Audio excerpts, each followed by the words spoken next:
Good afternoon and welcome to Temple Beth Israel. My name is Sandy Scheetz. I am one of the Temple bakers. I also have my own home baking business, Sandy's Kitchen, Bake Shop, and Classroom. Some of you in the community may know me as that, but that's my only commercial for today. You can always follow me on my Facebook page. The reason we're here today is that there is a Torah reading that will happen on February 20th. The parsha that day is the Israelites are told to construct a table with showbread as part of the tabernacle. The 12 loaves represent the 12 tribes. Well, we're not going to do 12 loaves today, but we are going to do quite a number of dinner rolls in different ways that you can make dinner rolls with this recipe. So I'd like to start off a little bit by just talking about what is bread and how do we get bread. This is a little science lesson for those of kiddos who are at home or cooking and baking with mom and dad during this COVID shutdown. Just a quick sideline, I'm not wearing a mask for this demo because there's only one other person here and she is wearing a mask. So thank you to Jody for doing the camera work here. So bread and what makes bread. So we have 4 major ingredients that we need to make bread. And bread is just an amazing product that you can make with bread. You can vary so many things about it, but you need flour, water, salt, and yeast. So first of all, we need flour. Flour provides protein and carbohydrates. And there are a couple of proteins in there that when they get wet, they become activated. They are like little corkscrews. Think of a little corkscrew. And when they get wet, the longer they're wet and in proximity to each other, they start straightening out and creating a matrix. They interlace. Then we need a couple other items to make that bread. So we have yeast. Yeast is a one-celled organism, and it comes in dry forms these days, commercially active dry yeast and instant yeast. And active dry yeast has a little coating around it. But once that coating has dissolved, it gets wet, those little yeasty beasties come alive and they start eating the carbohydrates in the flour, and they give off carbon dioxide, a gas as a byproduct, and they also give off byproducts of vinegar and alcohol, but not enough so that you could taste it. So the little yeasty beasties are blowing these big bubbles, and meanwhile you're creating and supporting this gluten structure by kneading it and by the fact that it's wet. And then these little yeasty beasties blow these little bubbles up there, become like thousands of balloons. And that's what makes bread rise. You also need salt in there to provide some taste and to hold those yeasty beasties in check a little bit. But you also needed the water or another liquid to activate the flour and the proteins in the flour so that you can develop the gluten. So we have the flour with the protein to create the matrix, the gluten structure, and you have the carbohydrates which feed those little active yeasty beasties. You have the salt for flavor and texture, and then you have the yeast in there too. So we've got flour, water, salt, and yeast. Now the recipe today, which was provided on the Temple link, actually gives you a recipe for what's called an enriched bread. The 4 ingredients I mentioned create a simple, lean bread, but we can also make breads taste a little bit better and be a little richer by adding sugar and milk, and also we can add a fat like butter. The link also provides a vegan version for those of you who don't use eggs or milk, dairy products. And so you can check that out. You can use a plant-based milk, and oat milk is one that is more consistent with dairy milk. And then you can also use oil or a vegan margarine for your fat. And for those of you who don't use eggs, you can take 2 tablespoons of ground flax seeds and put it in 6 tablespoons of hot water, or you could substitute an equal amount of mashed potatoes. So going to your recipe, before we start baking, it's really important that you wash your hands, which I did before we got started. Secondly, read your recipe. Read it through all the way to make sure you have you have all your ingredients, and two, you have your instructions, you know what you're going to do. I don't know how many of you, but I have often found myself in the middle of a recipe I didn't read, and I didn't have all the ingredients, which necessitated a trip to the grocery store. No fun for anybody. So read your ingredients. Then what we do is we get everything ready, and the French have a phrase for that. They call it mise en place. That means things in place. So for this recipe, we need flour, we need milk, we need our butter, we need our salt and our yeast, and we need our eggs.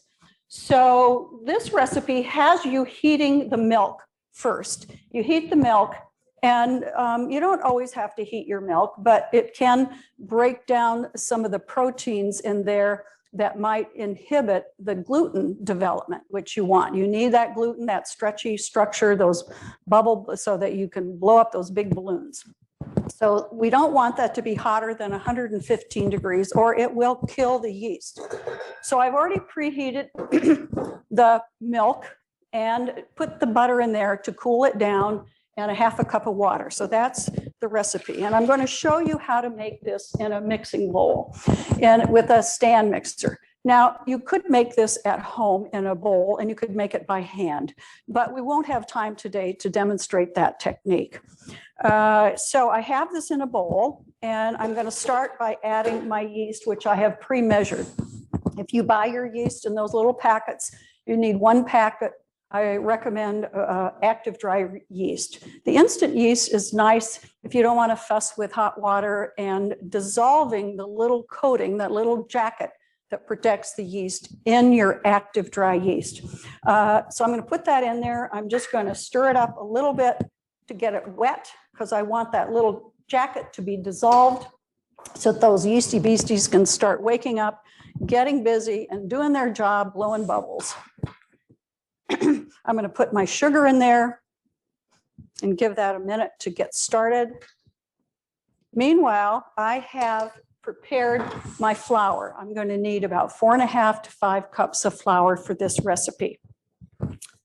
I also have my eggs ready to go. Now, here again, it's important to read the recipe. I know I've often been guilty of hopping ahead into my recipe and not reading it all, and then I've put something in sooner than I should or later than I should. So these are pretty tough eggs, but I'm going to get my eggs ready. We're letting the yeast, it'll kind of get creamy. You'll see the coating has dissolved and it gets a little bit creamy in there, and then we know that that yeast is alive and working. Secondly, I'm going to then get ready to put, not the eggs don't go in yet. What goes in next is some of the flour. We're going to start with about 2.5 cups of the flour. So I've got it all pre-measured, but I'm not going to put it all in at once. I'm going to put in about 2 cups just to get it started. And I'm using a dough hook here. Some recipes say start with a paddle. That's okay. I'm kind of lazy when it comes to washing dishes, so I just go ahead and start with my dough hook. So I'm going to turn that on kind of low. If you turn it on too fast, too soon, you're going to have flour all over the place. It'll go a big poof of flour. So that's going to get going. And then I'm going to add another 1/2 cup. Get that going. Wait just a couple of minutes. I'm going to have a little swallow of water here, so I keep talking. I'm going to stop here for a minute and just scrape down the sides a little bit. The dough hook is a little slower in incorporating the flour in that bowl, as you can see. So I scrape it down. I start going again. And on a stand mixer, you're going to want to use the speed, number 2 speed at the most. Very few recipes, bread recipes, call for a speed higher than 2. Then I'm going to add one of the eggs here. let that go. I'm going to speed that up just a little bit to get that egg incorporated. And then get the second egg incorporated. Now, I don't want to forget my salt. Salt is really important. And it's important when you have an enriched bread, a bread that has sugar in it and butter, because fats will coat those gluten strands and make it a little more difficult for them to come together. And we also need the salt to enhance the sweetness, because this is a somewhat sweet bread. Not too sweet though. So the recipe calls for 2 1/4 teaspoons of salt. So there we have it. Now I'm going to start adding the other 2 cups of dough. Of flour. We'll get that going. I'll get my dirty things out of the way. And while that's mixing, I'm just going to make a point here about different kinds of measuring tools. Plastic and glass cups are used for liquid measures so that you can see the meniscus or the little curve where the top of that ingredient is. This kind of a plastic or a metal measuring cup are the ones used for flour, sugar, things like that. And generally what you want to do is scoop and level. So we're getting this all integrated. I'm going to scrape down here one time.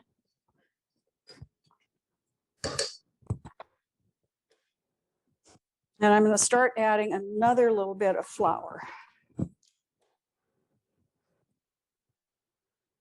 And I'm holding my hands up here because sometimes flour can poof up and you get a whole face full of flour. And I'm on a 2-speed.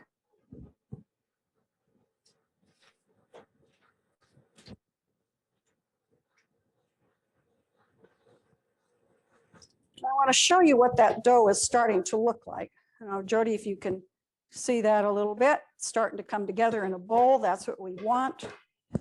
Going to knead it some more. You're going to knead it for 2 to 4 minutes.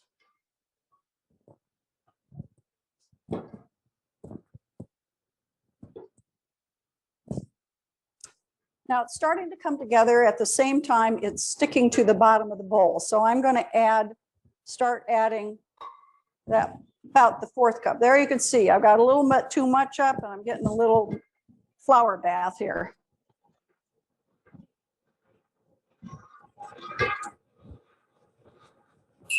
And we're going to go with another 1/2 cup.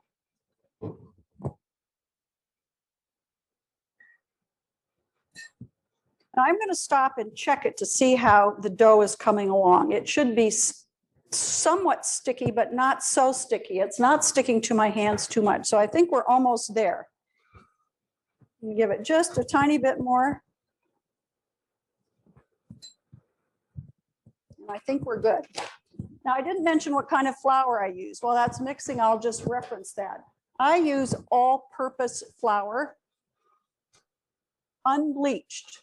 Bleached flour takes when they bleach it, they strip out some of the bran and the good nutrients in there. So we don't want that. So an all-purpose unbleached flour, house brands, Safeway, Albertsons, all of those are good quality flours.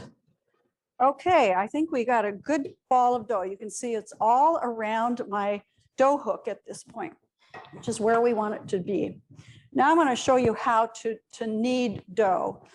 I like to finish dough by hand. I'm going to move this mixer out of the way so you can see a little bit better what I'm doing here. So one of my favorite tools in the kitchen is this plastic dough scraper, which helps. The other thing that helps when you have a sticky dough is simply to get flour on your hands, and that helps you remove the sticky dough from your dough hook. Get that all down here as well as I can. Get that out of the way. Now I put a little bit of flour on my countertop, not a lot, and you can see there's a little bit of stickiness to this dough, which is what I like. So we're going to bring the dough up together like this and create sort of a smile here. So that's our first step, is to get that dough there and create a smile. Then what I'm going to do is take both edges of the dough, rotate it 45 degrees and bring it over the top. Now I have another smile and I'm going to push that away. Now I'm going to take it by the two wings I've created here, turn it around, push that here, and do another, push my heels of my hands. Now you don't want to push down so much. That doesn't do much for the bread. And it doesn't do much for you. So what you want to do is push it away from you. So we're going to, I do it to a count of 3. I go 1, 2, 3. 1, 2, 3. Now, if the dough starts sticking to your hands, here's where you get more flour on your hands as opposed to putting more flour on the dough. We don't need any more flour in the dough. It's coming together nicely. So we have 1, 2, 3, 1, 2, 3, 1, 2, 3, 1, 2, 3, 1, 2, 3, 1, 2, 3. And then I get into a rhythm so I can go pretty quickly with this. And the faster you do it, the less it will stick to your countertop. So now you can see that's all coming together really nice and smoothly. And it almost feels like silk. A friend of mine said many years ago, it feels like a newborn babe's bottom. So that's a nice way to think about it. When you've got it to that point, your dough is good. Now, some people say you have to wash your bowl, but I'm kind of lazy when it comes to doing dishes. And besides, the only thing that's in that bowl is what I put in to begin with. So I'm going to spray it a little bit. I'm going to take this nice smooth side, slap it down in there, turn it over, put a little more on there, and call it good. Now, the best temperature for dough to rise, and this first stage is called fermentation. The best temperature is 75 degrees. And I do have a little thermometer here, so I'm going to double check to see what my dough is at. And what makes it warm is that nice warm milk that I heated up. So it's at 80 degrees. It's kind of cool in here. So I'm just going to leave this out on the countertop to rise. Meanwhile, I have another dough rising here. And this is not ready for us to start making things with, but it will be soon. It's nice and warm. The oven has a pilot light in it. And I'm going to put it out on the counter now because I don't want it to be too warm. Then we're going to move along here because I will demonstrate to you how we mix up make some of the shapes that I've talked about in the recipe that was put on the website. So I'm going to have Jody pan over here a little bit and show you some of the things that I have already made to demonstrate what we're doing. So we have, and this is not necessarily in the order that's on your recipe. We have spirals that look like little snails. We have S shapes, which are pretty self-explanatory. We have clover leaf. The clover leaf is made by using a little muffin tin. We have little crescents. We have twists. We have two kinds of twists, and we have knots. And then we have something called a rosette. They're very similar. The fan is a little different. It takes a little different technique to make those, so I will show those to you also. So I have here some dough that is ready to be made into some of these ingredients. And following along with your recipe, for those of you who have it, is one of the things we're going to do is I'm going to roll this out, and I am going to cut it into 24 pieces so that we can make all of these shapes. And I'm going to show you how to make all of those shapes. Just put your hands in the middle and work your way out like it's a great big long snake. I found it easier with this to first start with cutting it in the middle. And we're going to do, as I said, 24. Make this even skinnier. And we'll cut this into 12 pieces. And each of these pieces, even though they look like they're pretty small, they will make into these very lovely large dinner rolls that we have over here. So I'm using another one of my favorite tools. It's called a bench knife or a bench scraper. Very inexpensive. You can get those at the hardware store or any cookware store. You can find expensive versions of them, but a good one should only cost you about $5. The plastic one shouldn't cost you more than a couple of bucks. So now we have 12 here. They're kind of little different sizes because I'm not being really accurate here. Might make them a little bigger. Most of these will be in the size or weight of around 2 ounces. 2 to 2.5 ounces is a good weight for each of your little dough balls. So checking our time here. Doing well on time. We want to save some time at the end to answer questions for those of you who are live. So I'm rolling this out. See, I don't have much flour on my counter because it makes it a little bit harder to do that. So, well, that's resting for a minute. I'm just going to step over here and pop something in the microwave. I have to make a savory dish, a savory roll, is I'm going to melt some butter, put some garlic and some parsley in it, and that will make a really nice dipping sauce. You can put it on after your rolls are made, or you can put it on, you can roll your dough balls in that before you bake them. So I'm going to put that in the microwave for just a second here.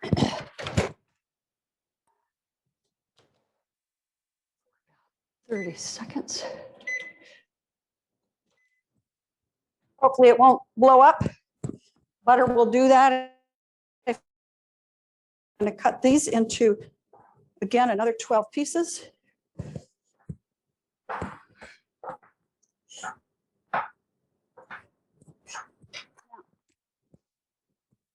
So, okay.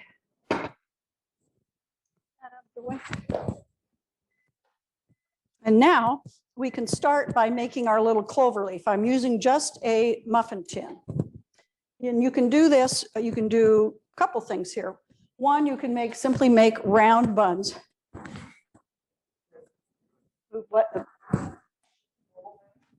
Oh, there you go. Get that out of the way. And I've already sprayed it with a little Pam here. Now you can make individual rolls by putting just a blob of dough shaped into a muffin tin, or we can cut it in 3 little pieces and make our clover leaf. So I'll show you how to do that. But first I'm going to show you the technique with just a big piece of dough. You're going to need a little surface tension on there, and you don't want to put a flour because if you have too much flour, it'll just slide around. So I create a little cage with my hand, and I kind of use my fingernails on the surface, use my thumb to tuck it under a little bit, and look, we've got a nice little dough ball. Now that looks pretty doggone small, doesn't it? But believe me, it will fill up this whole muffin tin, a single muffin cup. So I do that again, and you create a nice smooth surface on the top. Now you do the same thing with your little round balls, only you're using tiny little guys here like this, 3 of them. And believe it or not, 3 this size will make a dinner roll this size. And again, you're going to have about 2 ounces or more. For this recipe, you could actually cut it into 16 pieces instead of 24. But for purposes of this demonstration, I've cut it into 24. The recipe also tells you how to make enough rolls to fill a 9x13 pan with just a single roll like this. So you have a whole pan of dinner rolls. So you have a whole lot of options with different doughs here. So I'm going to see if my garlic is ready. almost.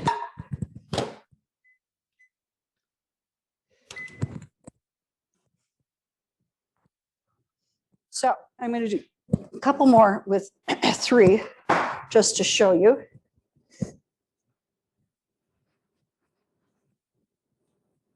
Nice little dough balls, and they don't have to all be the same size.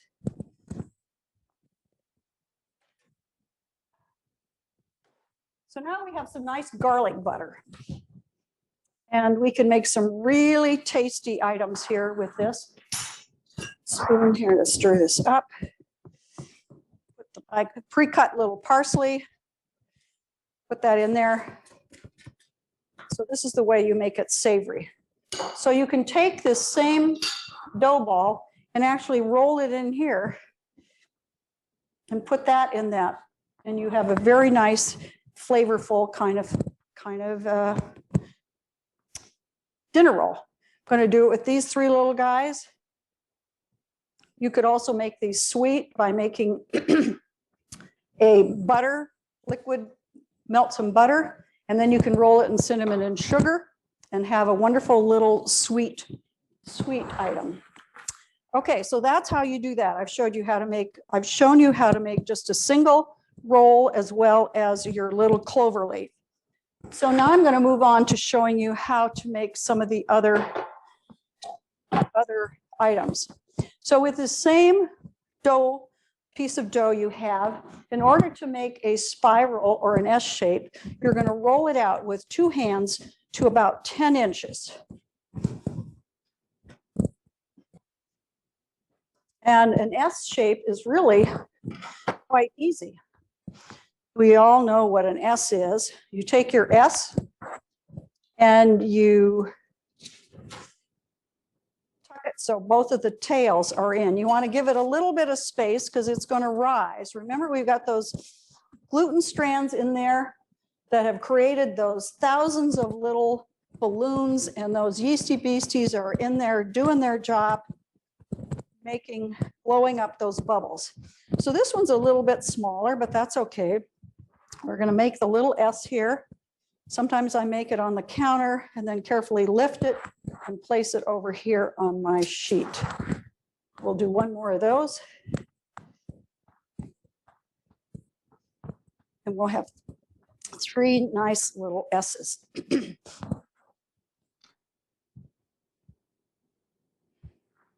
So you can see another nice little S. Now, we can do a lot of things with these shapes. We can put a lot of different things on them.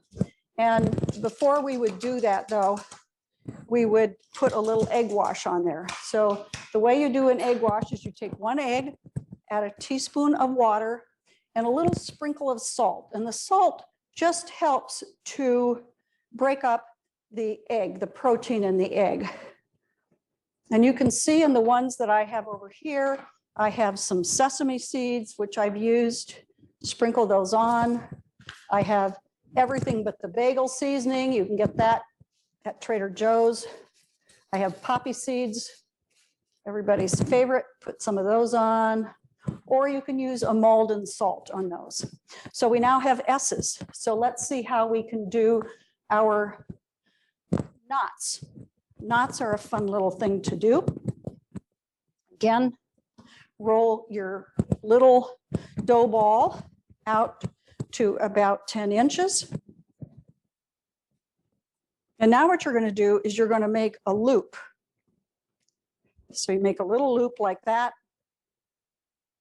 And then you bring this through like this. And that's all you do. And it has a little tail. Do another loop like this.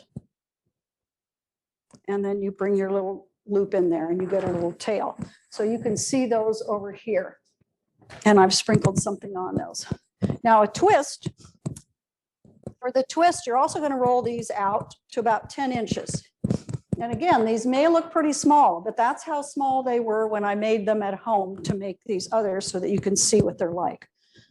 For the twist, I'm going to make it just a little bit longer because you need to bring the 2 tails up like this, hold it like this, And then you're going to twist your dough like this, holding on to both ends. So now you have a really nice twist. And you kind of have to tack that down so it doesn't unroll, but that's okay. They make into a nice shape. And here I put the everything but the bagel on here.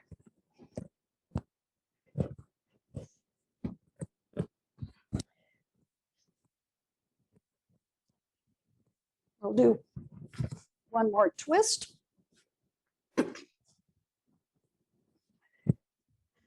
Bring up the two ends and then twist your dough like this. Now, so we've got those couple done. I'm going to show you how to make a rosette and the crescents and the fans. And I like to use parchment paper in my pans. It's just easier to clean. So how do we do a rosette? There we go.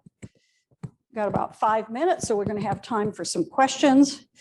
The rosettes are sort of like the knots, except for the rosettes, we're going to do, in here you might need a little flour on here, because the rosettes, you don't want the dough sticking to itself. You're going to do the knot, but you're going to tuck both ends underneath. It's a little trickier, I found. Because when you're trying to tie the knot, the dough might stick to itself. So that's why I put a little bit of flour on there. So we're going to make a knot. And then we're going to tuck this in here like this. So we have a rosette. Those will make a very pretty one. Now the fan is a little trickier. And here's what you need, where you're going to need a rolling pin. So we're going to roll out some of this dough. Make it kind of long. And you can see the gluten, how stretchy that is. That's the gluten in there. Sometimes you need to give it a little bit of time to relax. I'm going to roll out a couple of them and see if I can get them to behave better here. So to make a fan, here's where my nice little cutting thing comes in handy. We're going to cut some of these longer and some shorter. And then what we're going to do is we're going to take these, I take the squared off end and layer them together like this. So we have about 6 pieces here together. See, like that. And we're going to put those into our muffin tin. And then they will expand. They didn't expand too much in my version at home, but that's because I only put 3 pieces of dough in there. But you can also make these really savory too. Again, using my bench knife.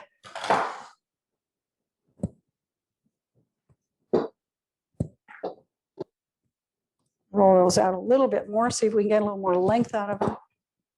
And again, these look very small, but they will, in no time, start to expand.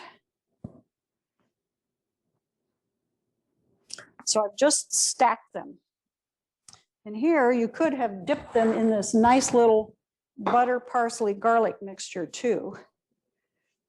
And that would be real tasty when you bake those up. There we go. Now we just layer those little guys in there like that, and they will make a very tasty item. So now the only thing I don't think I've shown you is the spiral, which are kind of fun too. The spirals are similar to the rosettes, but the spirals you roll out kind of like a snail.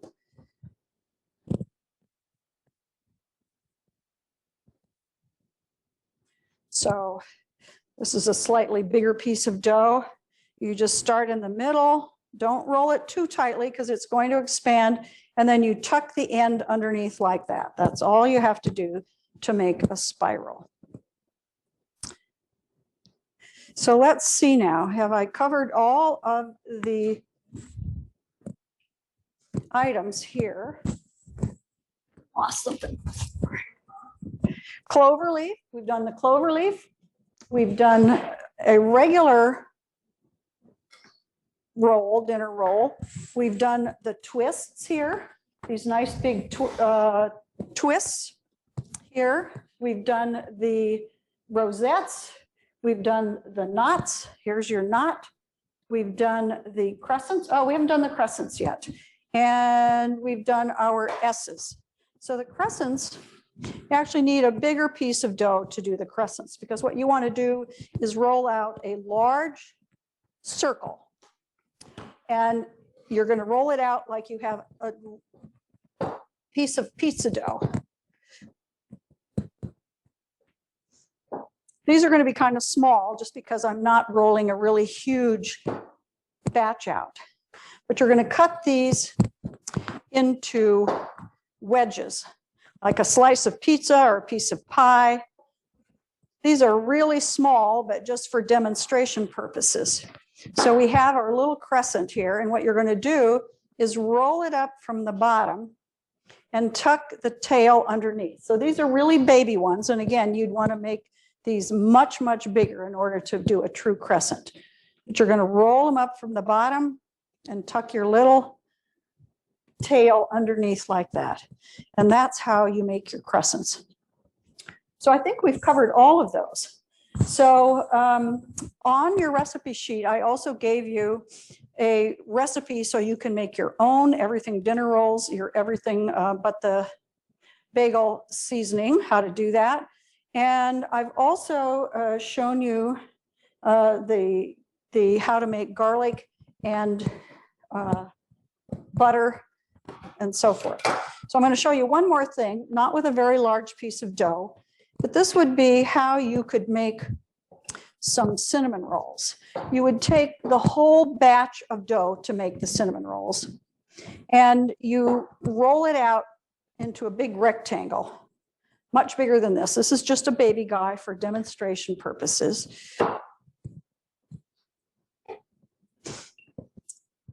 And you roll it out, and you take some nice soft butter and spread your nice soft butter over this.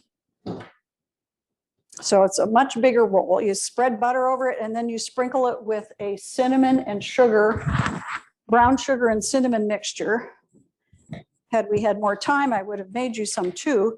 This is left over from some cinnamon rolls I've made. It's a lot of cinnamon in there. You can do how much cinnamon you like to taste, about a half a cup of sugar and about a couple of tablespoons of cinnamon for one loaf of cinnamon rolls or one batch.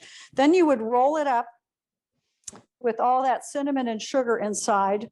And you could do two things. You could bake this in a loaf pan and have cinnamon bread, or you can cut it into slices. The slices could go into a muffin tin, or they could go into a regular, a square or rectangular pan, and they would rise and make wonderful little cinnamon rolls. So today I've reviewed, just in summary, I've given you a recipe to make an enriched dinner roll. And we've talked a little bit about the science of gluten, the science of yeast, and how those all come together. The difference between a lean dough, which is simply flour, water, salt, and yeast, as well as an enriched dough, which has some fat added.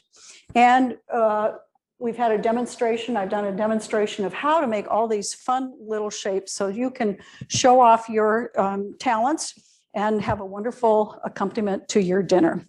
So thank you very much for attending, and I hope you all enjoyed the demonstration. So now, if you have questions, I'm happy to answer any questions. Jody, do we have any questions lined up? No questions. Okay, well then, thank you very much for attending, and I hope you enjoy that. Enjoy the video, and as I said, I have a Facebook page, and I have a Facebook page as Sandy's Kitchen Bake Shop and Classroom. You're welcome to contact me with any questions you might have. I'll be happy to answer that. So thank you very much. Have a good afternoon. Bye-bye.